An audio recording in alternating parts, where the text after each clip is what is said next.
Have you ever wondered what truly went into shaping the raw, tender love story at the heart of God's own country? In today's video, I'm sharing 15 fascinating facts you might not know about this modern classic. Let's dive in. Number 1. Developed through iFeatures. For people who haven't seen it, what can they expect if they go and see God's Own Country? It's a film about a lonely sheep farmer running his family's sheep farm on his own in the depths of Yorkshire on the Pennines. God's Own Country began its life under iFeatures, a UK initiative aimed at nurturing emerging filmmakers. Francis Lee, the movie's writer-director, had a deeply personal vision rooted in Yorkshire's rural landscape, and iFeatures provided not only funding, but also mentorship to help him polish his story. This support was crucial for an untested director, ensuring the final script captured both the rugged realism of farm life and the tender emotional beats that define the film. Number 2. Cinematographer went on to win an Oscar. I've learned so much from you all, and I continue to be inspired by your work, so thank you so much. So I just want to thank Searchlight Pictures for your support. Joshua James Richards was the cinematographer behind God's Own Country's distinctive look. His use of natural light and handheld shots amplifies the sense of isolation and intimacy on the farm. Richards later won an Academy Award for Nomadland. Nomadland, Joshua James Richards. Proving his knack for depicting quiet, expansive terrains and the people who inhabit them. His work in God's Own Country provides a strong visual backbone, elevating each scene through its earthy color palette and stark composition. Number 3. Mostly filmed in chronological order.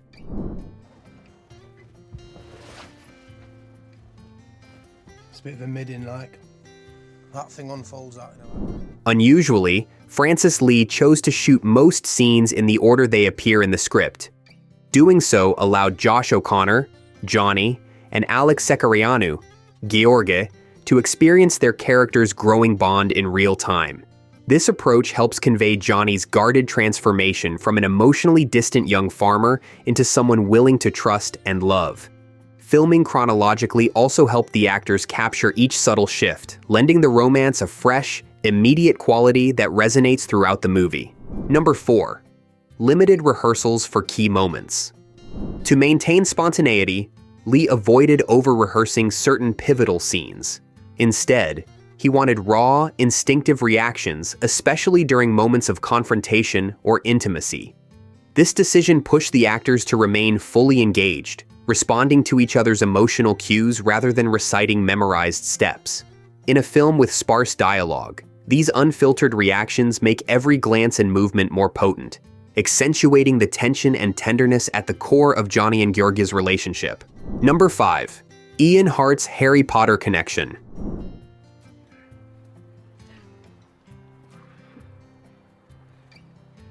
Ian Hart portrays Martin, Johnny's father, who struggles with both a physical ailment and the weight of farm responsibilities.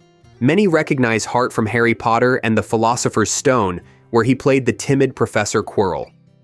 In God's Own Country, he delivers a grounded, layered performance as a parent who can't openly express affection. By casting an actor with such a diverse background, Francis Lee ensured Martin's presence would feel both familiar and compelling, fueling Johnny's internal battles. Number 6. Gemma Jones's Bridget Jones' legacy.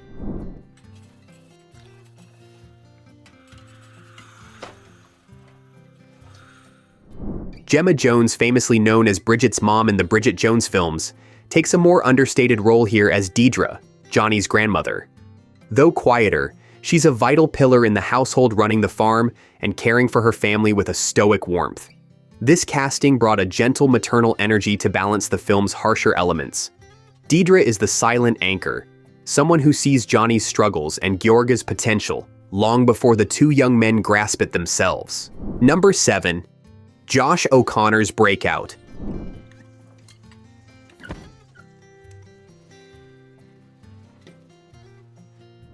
Long before he depicted Prince Charles in The Crown, Josh O'Connor's portrayal of Johnny was the performance that placed him on the industry's radar. Critics praised his ability to communicate volumes with minimal dialogue, relying on body language to show Johnny's pent-up frustration and eventual vulnerability. His nuanced work here demonstrated a range that would later shine in higher-profile roles. Still, many fans find his raw portrayal of Johnny one of his most arresting achievements. Number 8. Edited by Chris Wyatt of This Is England. I'm Woody, mate. Nice to meet you. That there's Milky, my main man. Pukey's a bit of a nutcase, don't wind him up. That's Kez, he's pretty chilled out, he'd be alright. And this fat idiot's Gadget. Chris Wyatt, known for his editing on This Is England, contributed to God's Own Country's sharp pacing and realist tone. His style often emphasizes unfiltered emotion and small telling details.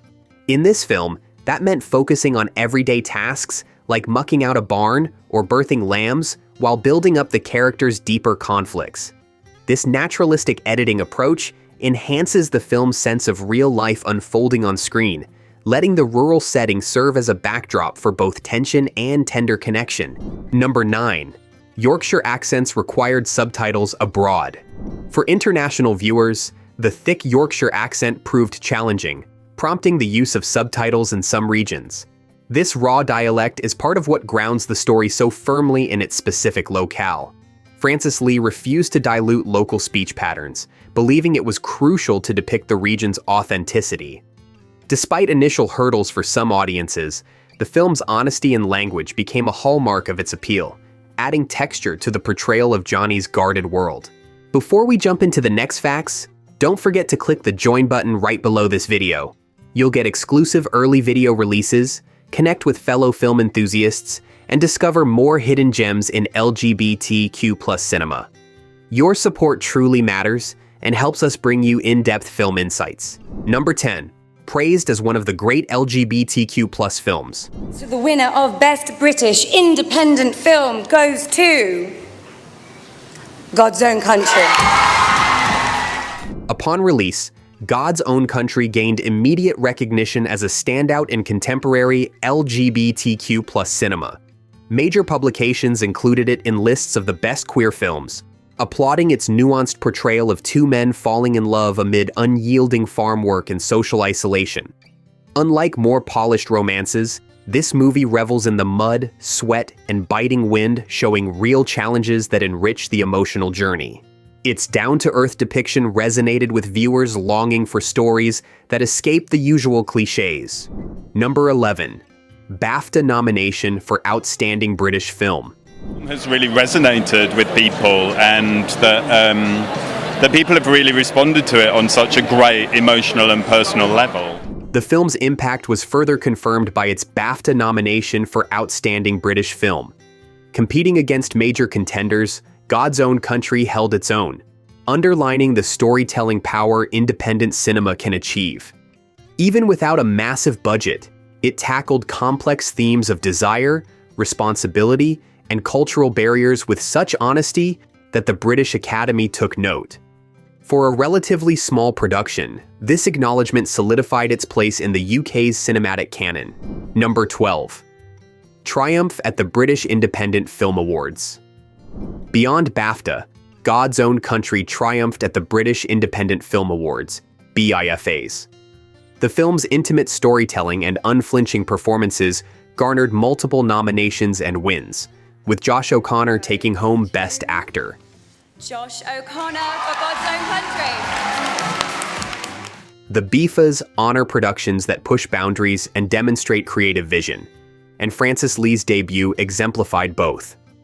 This success also boosted the film's visibility, drawing more international audiences eager to experience a raw, unvarnished romance set against Yorkshire's stark beauty. Number 13. Filmed in a wide 1.85 to 1 ratio. By using a 1.85 to 1 aspect ratio, Francis Lee made the Yorkshire farmland feel expansive yet isolating. Sweeping shots capture rolling hills and open skies, providing a vast sense of space while simultaneously underscoring the daily monotony of farm chores. This format also highlights each character's emotional distance. They're often small figures in wide frames, visually reflecting how lonely or stuck Johnny feels. Yet when Johnny and Georgie connect, these same open spaces become sites of shared freedom. Number 14. Minimal musical score.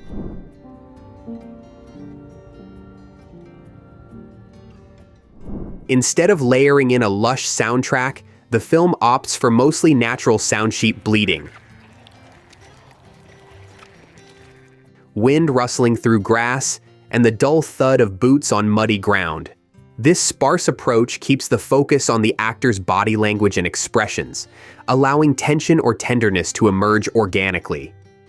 While some scenes contain a low-key score, silence is used far more effectively. This restraint underscores the film's realism, immersing viewers in the hushed atmospherics of daily rural life. Number 15. Paved the way for Ammonite. Francis Lee leveraged the acclaim of God's Own Country to secure his next feature, Ammonite, starring Kate Winslet and Saoirse Ronan. Although Ammonite shifts to 19th century Lyme Regis, it continues Lee's signature style and unfiltered look at characters grappling with societal norms and personal yearning. The confidence and funding he gained from his debut meant he could refine his cinematic voice even further. For those captivated by Johnny and Georga's raw connection, Ammonite serves as another chapter in Lee's commitment to intimate, deeply felt storytelling. Which of these facts resonated with you the most? Let me know in the comments and hit subscribe for more film insights. Thanks for watching.